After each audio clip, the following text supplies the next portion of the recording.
It's G3 here, and for a first attempt at a live stream to go through some EV news for you.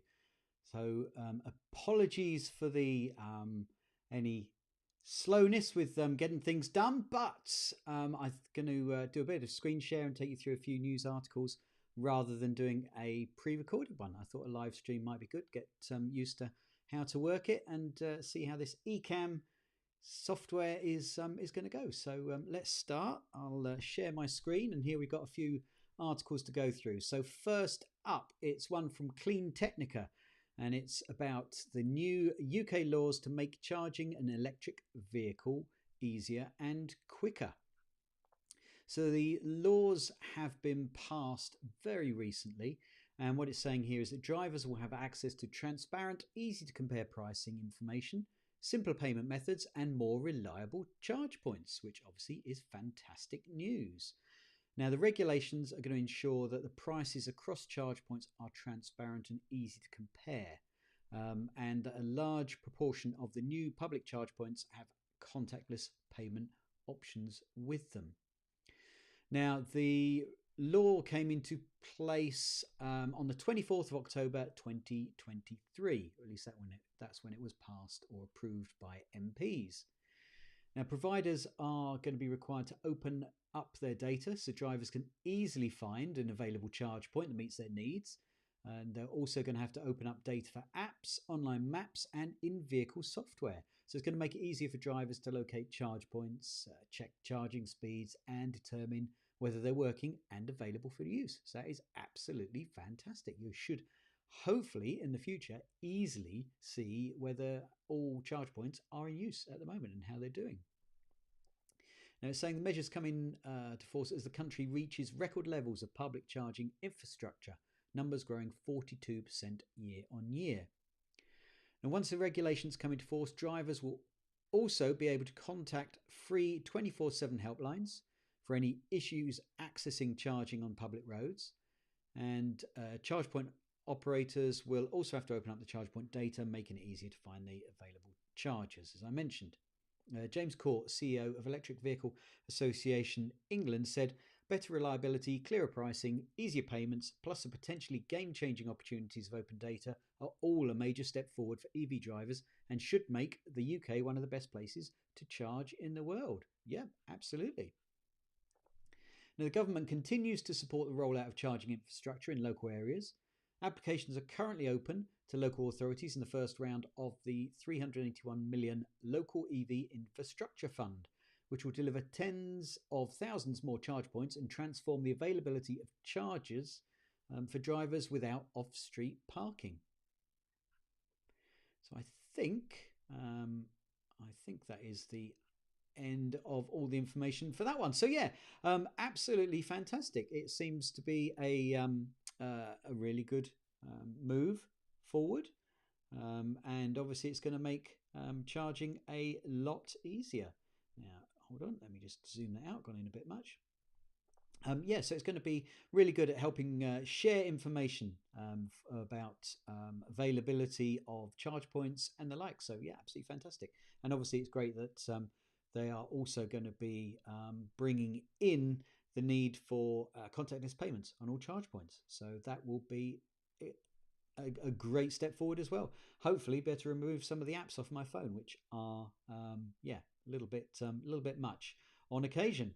Right, let's have a look at the next one. So this is from Clean Technica, and it's saying that 30% of new cars in France are now plug-in electric cars.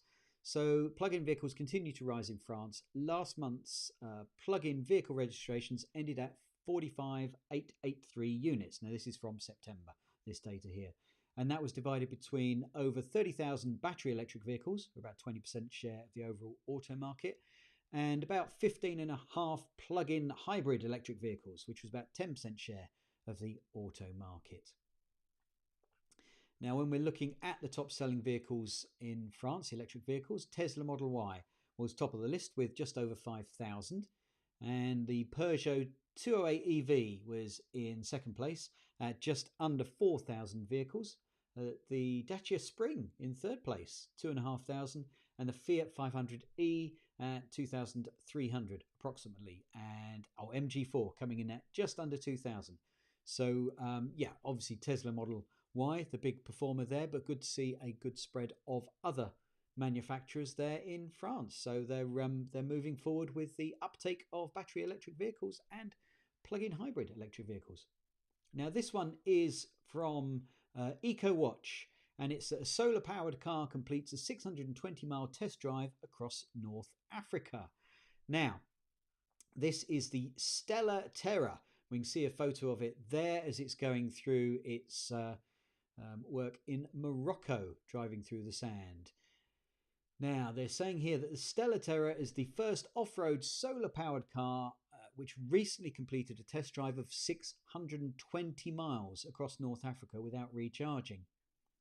Now, students from Eindhoven University of Technology designed the two-seater, which crossed a variety of landscapes during the test. Now, the moss green vehicle is powered entirely by solar panels on the rounded roof, which means it can run even in remote areas where there are no electric vehicle charging stations. It's also designed to drive on multiple surfaces so that it can be used for emergency deliveries and services. Now, they say it's got a top speed of 90 miles per hour, and the solar car's battery has a range of about 441 miles on regular roads and 342 miles on off-road on a sunny day. And when the sun is obscured by clouds, the Stella Terra could have a range of about 31 miles or even less. It is really relying on that sun there. Now they're saying about it being an incredible trip with a positive ending. The Stella Terra's efficiency was hard to predict. That's why we weren't sure if it would make it on solar power.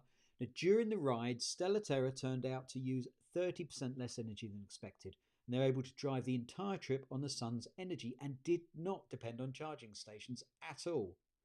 Now, it comes with a rechargeable lithium-ion battery, so it can run over shorter distances on less sunny days.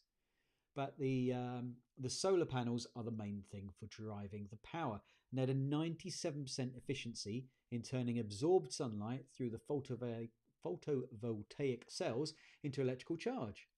Now, the weight of the Stella Terra is only about a quarter of an average mid-size SUV. Now, they say here that one of the biggest challenges in building vehicles that run on solar power is that the surface area for the solar panels is limited, where they managed to fit in quite a bit on this car. We can see the curved roof there. Yeah, it looks interesting. So, I mean, obviously, that's not really going to be having a great effect in countries like the UK, where we have a lot of cloud cover on occasion. But in warm, sunny countries, then good advancements. Why not? 620 miles overall. That's fantastic. Right, next up, another article from Clean Technica, and this is Norway's EVs at a record 93% share. So September saw plug-in EVs at a record 93% share of Norway's auto market, up from 89.1% year on year. Now, the gains in share came from the erosion of combustion vehicle volume rather than the growth in EV volume. So it's that the combustion vehicles were going down in volume rather than the electric vehicles going up. But it is still interesting to see that swing. I mean, Norway's such uptake of electric vehicles. It is fantastic. They got a little donut chart here showing the total plug-in electric vehicles at 93%, and of those, battery electric vehicles are 87%, so the vast majority. Only a tiny amount a diesel, that's 1.8%. So yeah, really good. September's results saw combined EVs record 93% share. Okay, they're going through the details there I've already told you about. Yeah, so fantastic. And in Norway, we're looking at the sales for battery electric vehicles. The Tesla Model Y was top. Skoda Enyaq, a long way off in second place. The Ford Mach-E, popular there. And the Toyota BZ4X, followed by the Hyundai Kona. So Tesla Model Y, the real performer there. And finally, going to take you through some news from BBC News. And this is that Britishvolt aims to supply batteries to the Australian military. Now, this is an interesting one. So the new owners of collapsed firm Britishvolt are planning to use the Northumberland site to supply batteries to the Australian military. Now, it's an Australian firm, Recharge Industries, that bought Britishvolt after it went into administration earlier this year. And since then, Recharge has been in negotiation with the administrators, EY, to also secure use of the site near Blyth. Now, EY declined to comment, but people familiar with the matter said a deal was close. Now, securing use of the site is the crucial first step in Recharge's plan to build batteries for the military, heavy commercial and stationary storage purposes. Now, Australian energy firm EDEA has been involved in talks with Recharge to build the power units for Australian military vehicles. Now, if it does go ahead, the planned manufacturing plant would not produce batteries for mass market cars for the foreseeable future, but it is hoped that it would still provide thousands of jobs in the northeast of England. Yep, that seems to be pretty much it within this article. So, I mean, there's still a lot of work to be done there. They haven't managed to secure the site at the moment. Now, the firm Recharge Industries is also a startup, but it is funded via, now, where is it? It did mention it in this article. Bear with me. There we go. It's owned by a New York-based investment fund called Scale Facilitation. So although it's a startup, it is funded by this investment fund. So they do actually have funds available, whereas Britishvolt were trying to secure funds. So now they're trying to secure that site. Well, remains to be seen whether they do. It seems a bit strange, producing batteries in the UK to then ship out for the Australian military. I would have thought that they would be looking to do that more close to home. But yeah, that's certainly what they're trying to do with that site. So I guess that's good news if it's bringing jobs to the north of England. And then hopefully there may well be a switch to producing those batteries for UK electric vehicle production, I guess. So that would be a good thing in the future. Well, there we go. So that was it. Okay, the first of my live streams to go through some EV news. Hope you found that useful and informative. If you did, then please click the like button down below. If you haven't done so already, then please subscribe to the channel. It would be great to get a few more subscribers. We get a lot of people watching the videos and enjoying it, but not necessarily going and subscribing. But it would really help if you were able to. Yeah, please do. And also please comment. Let me know what you think of this, whether you want me to keep up with some live streams, do different live streams. That would be great to hear from you. I really appreciate your feedback. Well, thank you so much for watching, folks. It's much appreciated. I'll catch up with you soon. Cheers. Bye.